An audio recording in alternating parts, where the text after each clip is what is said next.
Olá a todos, sejam bem-vindos a mais um vídeo do nosso projeto A Bíblia ao longo do ano, aqui no canal da Igreja Luterana de Interlagos. Estamos iniciando um novo livro, hoje, dia 29 de agosto. Nós queremos dar início ao livro de Esdras, ou Esdras, como queiram. E eu vou chamar de Esdras para que a gente possa fazer uma convenção, para não ficar sempre na dúvida. E este será o nosso 34º livro a estudarmos. Então, faltam 6, né? 34, 35, 36, 37, 38, 39.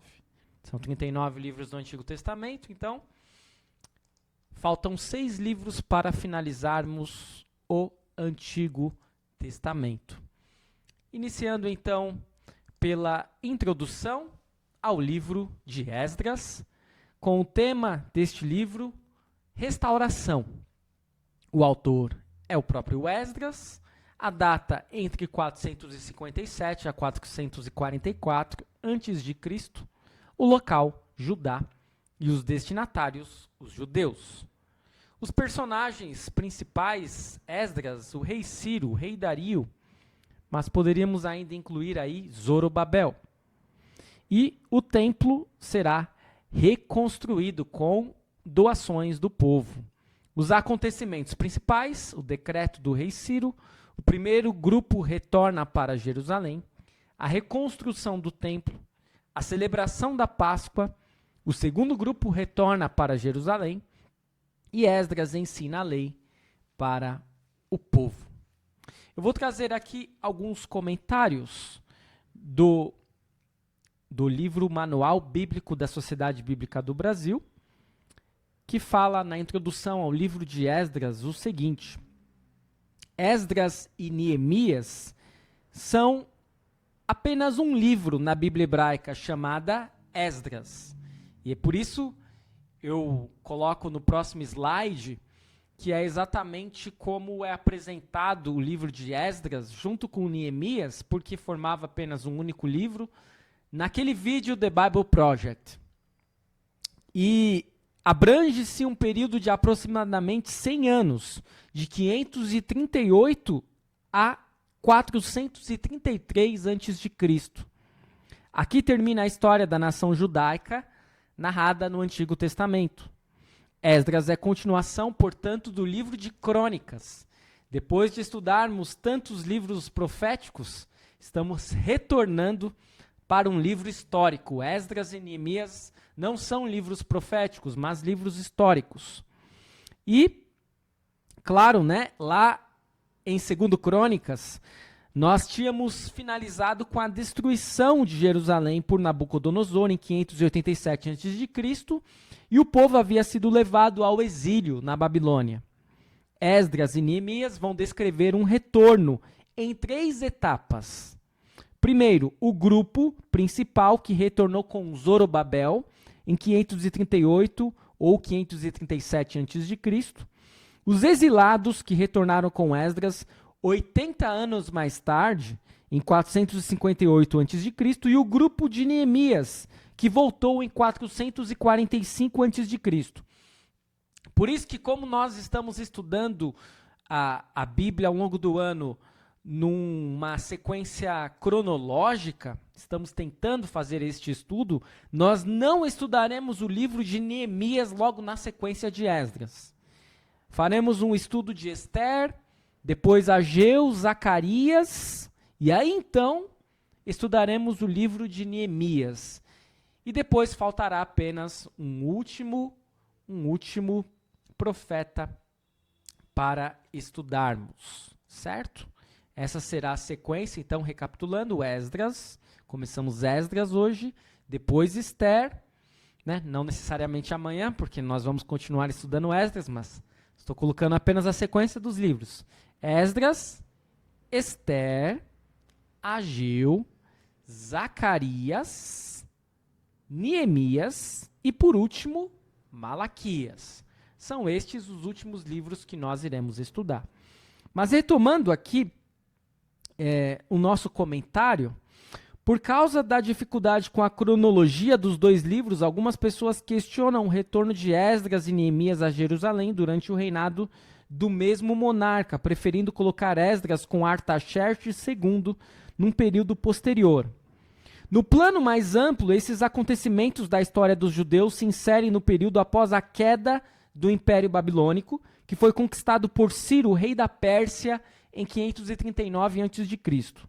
E naquele momento houve uma mudança na política governamental vigente até então, que não só permitiu o retorno dos povos exilados a seu local de origem, como também os incentivou à prática de sua própria religião. E isso está atestado historicamente, não aconteceu apenas com os judeus.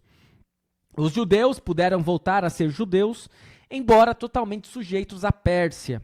Puderam reconstruir seu templo em Jerusalém. E a obra começou em 538 a.C. e foi retomada em 520, quando os profetas Ageu e Zacarias começaram a pregar e restabelecer seu próprio culto. E este é o foco do livro de Esdras.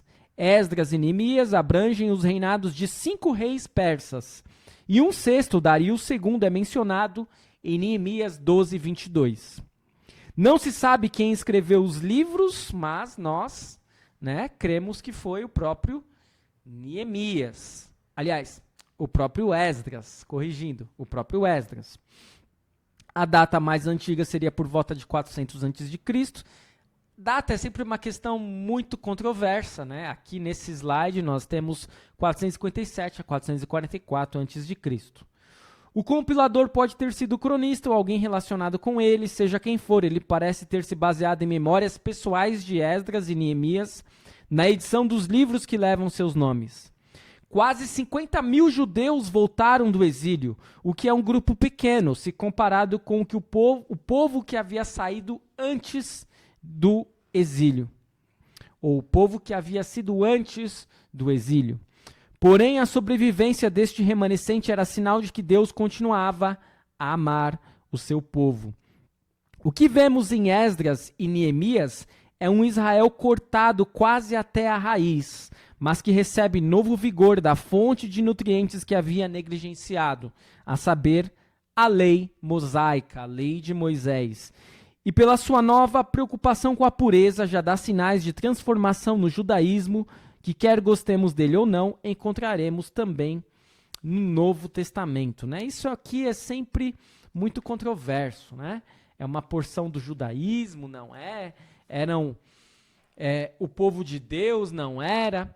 O que nós podemos precisar é que antes do cativeiro babilônico eram os israelitas.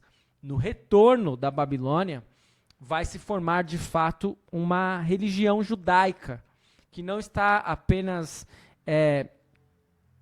ligada, relacionada à etnia dos judeus, mas que de fato é formada uma nova religião por conta do uso da sinagoga. Mas isso é um assunto para outro momento. Vamos então agora, feita essa introdução, ao capítulo 1 do livro de Esdras. Capítulo 1, onde nós temos como único destaque o decreto de Ciro. São apenas 11 versículos, vamos à leitura. No primeiro ano do reinado de Ciro, rei da Pérsia, para que se cumprisse a palavra do Senhor por boca de Jeremias, o Senhor despertou o espírito de Ciro, rei da Pérsia, que ordenou que se proclamasse em todo o seu reino e que se pusesse por escrito o seguinte: Assim diz Ciro, rei da Pérsia: O Senhor, Deus dos céus, me deu todos os reinos da terra e me encarregou de lhe edificar um templo em Jerusalém, que fica em Judá. Aquele dentre vocês que for do seu povo, que o seu Deus esteja com ele, que suba para Jerusalém, que fique em Judá, e edifique a casa do Senhor, Deus de Israel. Ele é o Deus que está em Jerusalém. Todo aquele que restar, seja qual for o lugar em que habita, que os homens desse lugar o ajudem com prata, ouro, bens e gado, além das dádivas voluntárias para a casa de Deus em Jerusalém. Então se levantaram os chefes de famílias de Judá e de Benjamim, os sacerdotes, os levitas e todos aqueles cujo Espírito Deus despertou, para subirem à casa do Senhor em Jerusalém. Todos os que moravam nos arredores os ajudaram com objetos de prata e de ouro, bens, gado e coisas preciosas, além de todas as ofertas voluntárias. Também o rei Ciro entregou os utensílios da casa do Senhor, os quais Nabucodonosor tinha trazido de Jerusalém e colocado na casa de seus deuses. Ciro, rei da Pérsia, tirou esses utensílios sob a direção do tesoureiro Mitredate, que os entregou contados a Sesbazar, príncipe de Judá. Eis o número deles: 30 bacias de ouro, 1000 bacias de prata, 29 facas, 30 taças de ouro, 410 taças de prata de menor qualidade e 1000 outros objetos. Todos os utensílios de ouro e de prata foram 5.400. Sesbazar levou todos esses consigo quando os exilados voltaram da Babilônia para Jerusalém. Eis então a leitura do capítulo 1 do livro de Esdras, onde nós temos o rei Ciro da Pérsia ordenando a repatriação dos exilados. Temos aqui no comentário do manual da SBB que diz o seguinte: a política dos reis babilônicos era deportar os povos conquistados. Mas agora a Babilônia caíra nas mãos dos persas, como os profetas haviam predito, lembram? Uma das primeiras ações de Ciro foi repatriar os povos exilados e permitir que reinstituíssem o culto aos seus próprios deuses. Entre os que se beneficiaram da mudança de política estavam, obviamente, os judeus. E assim nós temos a explicação para o capítulo 1 do livro de Esdras. Vamos à leitura do capítulo 2, onde nós temos a lista dos que voltaram da Babilônia. Se prepare, pois são muitos nomes. São 70 versículos, basicamente, de nomes. E diz assim: estes são os filhos da província que voltaram do cativeiro do meio dos exilados que Nabucodonosor, rei da Babilônia, tinha levado para lá. Eles voltaram para Jerusalém, para Judá, cada um para sua cidade. Vieram com Zorobabel, Jesua, Neemias, Seraías, Reelaías, Mordecai, Bilsam, Mispar, Bigvai, Reum e Baaná. Eis o número dos homens do povo de Israel. Os filhos de Parós, 2.172. Os filhos de Cefatias, 372. Os filhos de Ará, 775. Os filhos de Paate-Moabe, dos filhos de Jesua Joabe, 2.812. Os filhos de Elão, 1.254. Os filhos de Zatu, 945. Os filhos de Zacai, 760. Os filhos de Bani, 642. Os filhos de Bebai, 623. Os filhos de Asgade, 1.222. Os filhos de Adonicão, 666. Os filhos de Bigvai, 2.056. Os filhos de Adim, 454. Os filhos de Ater, da família de Ezequias, 98. Os filhos de Bezai, 323. Os filhos de Jora, 112. Os filhos de Razum, 223. E os filhos de Gibar, 95. Os filhos de Belém, 123. Os homens de Netofa, 56. Os homens de Anatote, 128. Os filhos de Asmavete, 42. Os filhos de Kiriat Arim, Sefira e Beirote, 743. Os filhos de Ramai e de Geba, 621. Os homens de Micmas, 122. Os homens de Betel e Ai, 223. Os filhos de Nebo, 52. Os filhos de Magbis, 156. Os filhos do outro Elão, 1.254. Os filhos de Harim, 320. Os filhos de Lod, Hadid e Ono, 725. Os filhos de Jericó, 345. Os filhos de Senaá, 3.630. Os sacerdotes, os filhos de Gedaías, da casa de Jesua, 973. Os filhos de Imer, 1.052. Os filhos de Pazur, 1.247. Os filhos de Harim, 17. Os levitas, os filhos de Jesu e Cadmiel, dos filhos de Rodavias, 74. Os cantores, os filhos de Asaf, 128.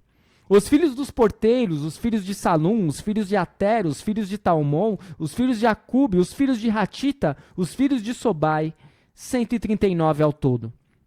Os servidores do templo, os filhos de Zia, os filhos de Hassufa, os filhos de Tabaote, os filhos de Queros, os filhos de Sia, os filhos de Padom, os filhos de Lebana, os filhos de Hagaba, os filhos de Acube, os filhos de Hagabe, os filhos de Sanlai, os filhos de Hanã, os filhos de Gedel, os filhos de Gaar, os filhos de Reaías, os filhos de Rezim, os filhos de Necoda, os filhos de Gazão, os filhos de Uzá, os filhos de Pazéia, os filhos de Bezai, os filhos de Asná, os filhos dos Meunitas, os filhos de Nefuseus, os filhos de Baquebuque, os filhos de Racufa, os filhos de Harur, os filhos de Baslute, os filhos de Meida, os filhos de Harsa, os filhos de Barcos, os filhos de Císera, os filhos de Temá, os filhos de Nesias e os filhos de Ratifa, os filhos dos servos de Salomão, os filhos de Sotai, os filhos de Soferete, os filhos de Peruba, os filhos de Jaala, os filhos de Darcom, os filhos de Gidel, os filhos de Cefatias, os filhos de Rati, os filhos de Poquerete e Razebaim e os filhos de Ame. Todos os servidores do templo e os filhos dos servos de Salomão eram 392. Os seguintes voltaram de Tel-Melá, Tel-Harsa e Querube, Adã e Imer, porém não puderam provar que as suas famílias e a sua linhagem eram de Israel. Os filhos de Delaías, os filhos de Tobias, os filhos de Necoda, 652. Dos filhos dos sacerdotes, os filhos de Rabaías, os filhos de Cós, os filhos de Barzilai, que tinha casado com uma das filhas de Barzilai, o Gileadita, e que foi chamado pelo nome dele. E estes procuraram o seu registro nos livros genealógicos, porém não acharam, por isso foram considerados impuros para o sacerdócio. O governador lhes disse que não comessem das coisas sagradas, até que se levantasse um sacerdote capaz de decidir a questão por meio de Urim e Tumim. Toda esta congregação junta era de 42.360, além dos seus servos e as suas servas, que eram 7.337. Havia também 200 cantores e cantoras. Os seus eram 736, as suas mulas 245, os seus camelos eram 435 e os jumentos 6.720. Alguns dos chefes de famílias, ao chegarem à casa do Senhor em Jerusalém, deram ofertas voluntárias para a casa de Deus, para restaurarem no seu antigo lugar. Segundo seus recursos, deram para o tesouro da obra 0,5 tonelada de ouro, 3 toneladas de prata e 100 vestes sacerdotais. Os sacerdotes, os levitas, algumas pessoas do povo, os cantores, os porteiros e os servidores do templo foram morar nas suas cidades, assim como todo o Israel. Às vezes a gente fica tanto quanto receoso de fazer uma leitura de tantos nomes difíceis, tantas criatividades para a gente colocar aí, de repente, como nomes de filhos, né? Sempre essa piada, pastor. Mas a verdade é que esse capítulo e tantos outros que trazem muitos nomes mostram que a Bíblia, ela é um livro familiar. Deus é alguém que se preocupa com cada pessoa. E ele está demonstrando que o retorno lá do cativeiro é um retorno festivo e que muitas pessoas que faziam parte dos sacerdotes, que faziam parte dos cantores, que faziam parte dos porteiros e de tantos outros, filhos de Salomão e filhos, todos eles eram importantes de serem mencionados. É uma lista de exilados repatriados, conforme o comentário aqui do manual da SBB. E este capítulo alista os líderes, os clãs de Israel, os sacerdotes e levitas, os servidores do templo e os servos de Salomão. Alista as cidades às quais o povo retornou, os lugares onde suas famílias haviam vivido. Registros como estes eram prova importante de ascendência, questão de vital importância para os sacerdotes. Vamos à leitura do capítulo 3, capítulo bem mais curto, com 2 destaques. O altar é edificado, os alicerces do templo são lançados. É interessante como que nós tínhamos visto, né, no último estudo, no final de Ezequiel, uma visão do profeta. Ele ainda não tinha visto nada daquilo presencialmente, né? Ele foi transportado por Deus para ver o que ocorreria. E é claro, como nós vimos lá na explicação do livro de Ezequiel, muitas das visões não serão exatamente deste modo que ocorrerão ali no retorno do cativeiro, porque a visão de Ezequiel já é uma visão mais apocalíptica do retorno de Cristo. Mas não deixa de ser interessante como nós estamos fazendo a leitura cronológica, logo na sequência da visão do templo de alguém que estava no exílio, agora nós estamos aqui propriamente vendo o povo retornando. Vamos à leitura do capítulo 3. Quando chegou o 7º mês e os filhos de Israel já estavam morando nas suas cidades, o povo se reuniu como um só homem em Jerusalém. Então levantou-se Jesua, filho de Josadaque, e seus irmãos sacerdotes, e Zorobabel, filho de Sealtiel, e seus irmãos, e edificaram o altar do Deus de Israel para oferecerem holocausto sobre ele, como está escrito na lei de Moisés, homem de Deus. Firmaram o altar sobre as suas bases, e apesar de estarem sob o terror dos povos de outras terras, ofereceram sobre ele holocaustos ao Senhor, de manhã e de tarde. Celebraram a festa dos tabernáculos, como está escrito, e ofereceram holocaustos diários, segundo o número ordenado para cada dia. Depois disto, ofereceram holocausto contínuo e os sacrifícios das festas da lua nova e de todas as festas fixas do Senhor, bem como os sacrifícios dos que traziam ofertas voluntárias ao Senhor. Desde o primeiro dia do 7º mês, começaram a oferecer holocaustos ao Senhor, embora ainda não tivessem sido postos os fundamentos do templo do Senhor. Perceba, portanto, que este destaque é muito importante. O povo vai retornar para a terra prometida, para Jerusalém, e antes mesmo deles edificarem o templo, eles já estão edificando o altar para exatamente realizar sacrifícios para o Senhor. Vamos na sequência com os alicerces do templo sendo lançados. A partir do versículo 7 do capítulo 3 de Esdras, lemos assim. Então deram dinheiro aos pedreiros e aos carpinteiros, bem como comida, bebida e azeite aos homens de Tiro e de Sidom, para trazerem do Líbano madeira de cedro até o mar, até Jope, segundo a permissão que lhes tinha dado Ciro, rei da Pérsia. No segundo ano, depois que eles voltaram à casa de Deus, em Jerusalém, no segundo mês, Zorobabel, filho de Sealtiel, e Jesua, filho de Josadaque, e os seus outros irmãos, sacerdotes e levitas, e todos os que voltaram do cativeiro a Jerusalém, puseram mãos à obra, e constituíram levitas com mais de 20 anos para supervisionar a reconstrução da casa do Senhor. Então se apresentaram Jesua com os seus filhos e os seus irmãos, Cadmiel e os seus filhos, os filhos de Judá, para juntamente supervisionarem os que faziam a obra na casa de Deus, bem como os filhos de Henadade, seus filhos e seus irmãos, os levitas. Quando os construtores lançaram os alicerces do templo do Senhor, apresentaram-se os sacerdotes, paramentados e com trombetas, e os levitas, filhos de Asaf, com símbolos para louvarem o Senhor, segundo as instruções deixadas por Davi, rei de Israel. Cantavam responsivamente, louvando e dando graças ao Senhor, com estas palavras: Ele é bom, porque a sua misericórdia dura para sempre sobre Israel. E todo o povo jubilou com altas vozes, louvando o Senhor por terem sido lançados os alicerces da casa do Senhor. Porém, muitos dos sacerdotes, levitas e chefes de famílias, já idosos, que tinham visto o primeiro templo, choraram em alta voz, quando diante de seus olhos foram lançados os alicerces deste templo. Muitos, no entanto, levantaram as vozes com gritos de alegria. E assim não se podiam distinguir as vozes de alegria das vozes do choro do povo, pois o povo gritava tão alto que as vozes se ouviam de longe. Imaginem vocês que o povo que retorna, o remanescente, é um povo que vai ser instruído novamente. E eles vão se lembrar dos tempos áureos, ou pelo menos aqueles tempos que eles ouviram falar. Tempos em que havia adoração no templo, em que a glória do Senhor estava ali, em que eles estavam na cidade santa. E de repente não estavam mais. Eles cresceram, nasceram, muitos deles no exílio. E agora ao retornarem, eles se emocionam com a possibilidade de verem, presenciarem os alicerces do templo sendo lançados. Vemos então com o comentário do manual da SBB que a primeira coisa a ser reconstruída foi o altar para que a adoração e os sacrifícios recomeçassem conforme o padrão estabelecido por Moisés.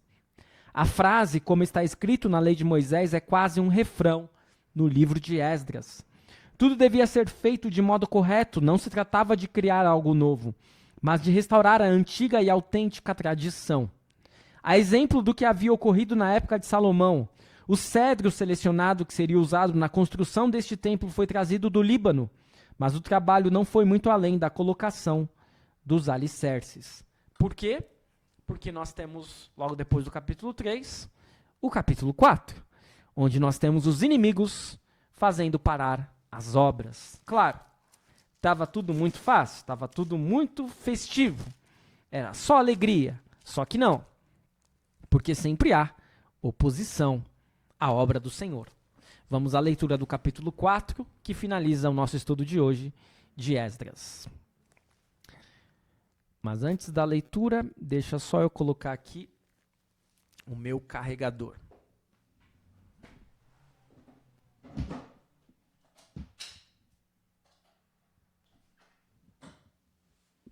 Aí, agora não tem risco do computador desligar. Vamos lá. A leitura, então, do capítulo 4 do livro de Esdras. Quando os adversários de Judá e Benjamim ouviram que os que haviam voltado do cativeiro estavam reconstruindo o templo ao Senhor, Deus de Israel, aproximaram-se de Zorobabel e dos chefes de famílias e lhes disseram: Deixem-nos ajudar na construção, porque buscamos o mesmo Deus que vocês buscam. Já temos oferecido sacrifícios a ele desde os dias de Esar-Hadon, rei da Síria, que nos fez vir para este lugar. Porém, Zorobabel, Jesua e os outros chefes de Israel responderam: Não tem nada a ver na construção do templo ao nosso Deus. Nós mesmos, sozinhos, vamos construí-lo ao Senhor, Deus de Israel, como Ciro, rei da Pérsia, nos ordenou. Então o povo da terra começou a desanimar o povo de Judá, perturbando-o no trabalho de construção. Contrataram conselheiros para frustrar o plano deles. Fizeram isso durante todo o Ciro, rei da Pérsia, até o reinado de Dario, rei da Pérsia. No começo do reinado de Assuero, escreveram uma acusação contra os habitantes de Judá e de Jerusalém. E nos dias de Artaxerxes, rei da Pérsia, Bislão, Mitredate, Tabeel e os outros companheiros escreveram uma carta a Artaxerxes. A carta foi escrita em aramaico e traduzida. Reum, o comandante, e Sinzai, o escrivão, escreveram uma carta ao rei Artaxerxes contra Jerusalém. Os que escreveram foram Reum e o comandante Sinzai, o escrivão, e os outros companheiros, Dinaitas, Afarzaquitas, Tarpelitas, Afarzitas, Arquevitas, Babilônios, Susanquitas, Deavitas, Elamitas, e outros povos que o grande e afamado Osnapar deportou e fez habitar na cidade de Samaria, em outros lugares deste lado do Eufrates. Eis o teor da carta endereçada ao rei Artaxerxes. Ao rei Artaxerxes, de seus servos, os homens deste lado do Eufrates e em tal tempo. Seja do conhecimento do rei que os judeus que saíram daí vieram a Jerusalém. Eles estão reconstruindo aquela cidade rebelde e má, estão restaurando as muralhas e reparando seus fundamentos. Saiba ainda o rei que se aquela cidade for reconstruída e as muralhas forem restauradas, eles não pagarão os direitos, os impostos e os pedágios, e assim causarão prejuízos ao rei.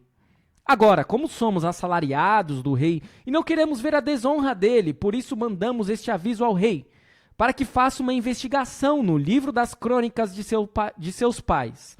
E nele o rei descobrirá e saberá que aquela cidade foi rebelde, danosa aos reis e às províncias, e que nela tem havido rebeliões desde os tempos antigos, por isso a cidade foi destruída. Portanto, informamos ao rei que, se essa cidade for reconstruída e as suas muralhas forem restauradas, o rei não terá mais a posse das terras deste lado do Eufrates. O rei mandou a seguinte resposta: a Reum, o comandante, a Sinzai, o escrivão, e aos seus companheiros que moram em Samaria, bem como aos demais que estão além do Eufrates, paz. A carta que vocês nos mandaram foi lida com clareza na minha presença. Por ordem minha, fizeram uma investigação e descobriram que desde tempos antigos, aquela cidade tem se levantado contra os reis e nela ocorreram rebeliões e tumultos.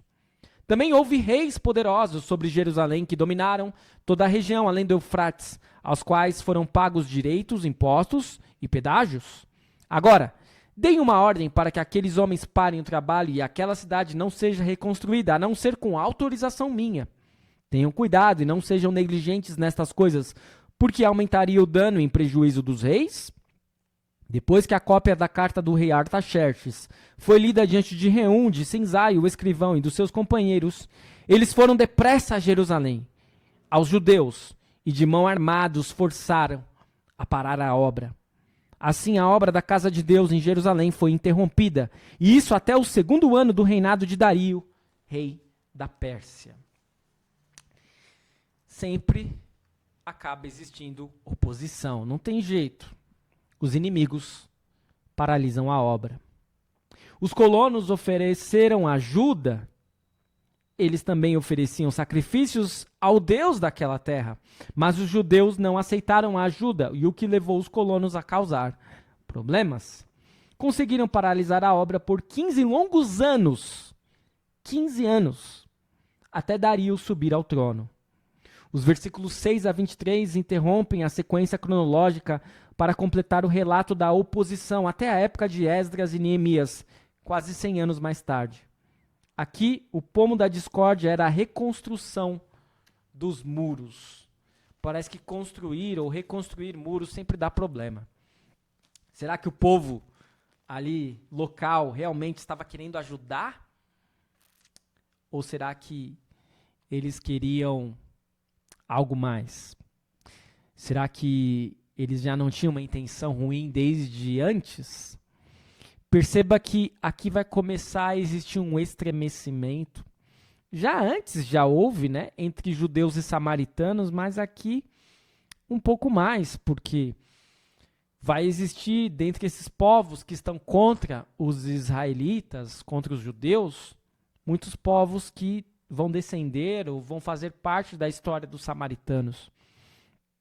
E então sempre houve conflitos e problemas na Terra Santa.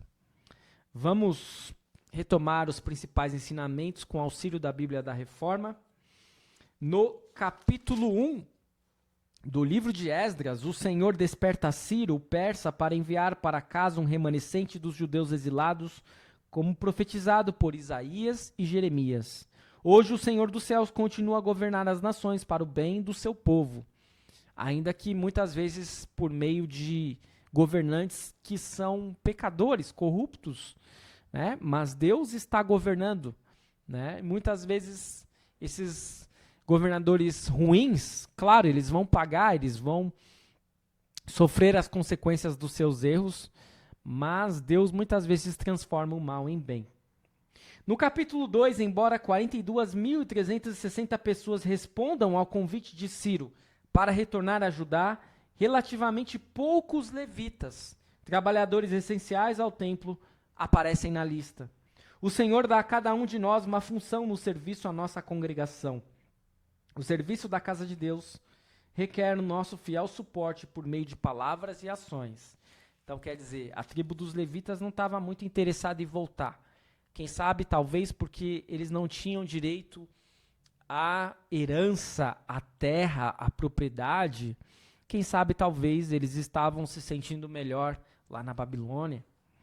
No capítulo 3, há quase um ano passado o decreto de Ciro, os judeus estão instalados em sua terra natal e começando a trabalhar no altar para restaurar os sacrifícios, mostrando o seu desejo sincero pelo verdadeiro culto e por honrar o decreto de seu imperador. A intenção desse povo remanescente parece ser uma boa intenção. O culto de dedicação dos alicerces para o novo templo suscita profundas emoções nos judeus por causa da memória de suas fraquezas e porque eles são testemunhas da renovada misericórdia de Deus para com eles. De fato, o povo se emocionou muito. E por último, no capítulo 4, para manter o culto a Deus de forma pura, os judeus rejeitaram a oferta das gentes da terra, que insistiam em participar na construção do templo e se juntar nos cultos públicos. Quando o povo de Deus hoje considera os limites da prática pura e fiel do culto a Deus e também considera o chamado de Deus para levar a palavra a outras pessoas, eles se sentem desafiados à medida que trabalham para cumprir ambos os lados. Limites claros na doutrina e prática são necessários, pois um evangelho corrompido não é evangelho. Esdras ilustra a forte e excessiva oposição que os judeus enfrentaram dos oficiais regionais persas. Hoje o povo de Deus pode enfrentar similar oposição burocrática ao buscar permissões para a construção de igrejas e escolas, por exemplo. Ore pelos seus oficiais de governo que parecem não reconhecer o valor da contribuição que o povo de Deus traz à vida civil. Muitas vezes a construção de igrejas sofrerá oposição.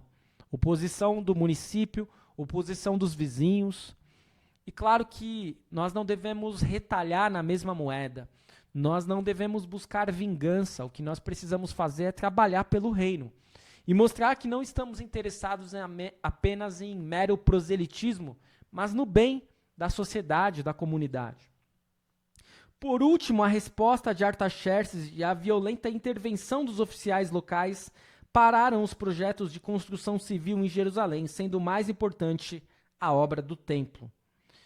Subjacente à luta física do nosso mundo estão sempre as lutas espirituais. Por meio da Escritura, precisamos ficar atentos às lutas espirituais e fazer delas o foco das nossas orações contra o diabo. Mesmo que você não esteja tentando reconstruir um templo, construir uma igreja, o diabo está aí, o mundo está aí, a nossa carne está aí, militando, lutando contra a vontade de Deus que nós planejamos fazer conforme a nossa nova natureza. Por isso precisamos de forças, orar a Deus, pedir o seu auxílio e estar sempre em contato com a sua palavra. Espero que o estudo de hoje tenha sido de proveito para você. Amanhã continuaremos a estudar o livro de Esdras. Fique na paz do Senhor. Até o nosso próximo vídeo.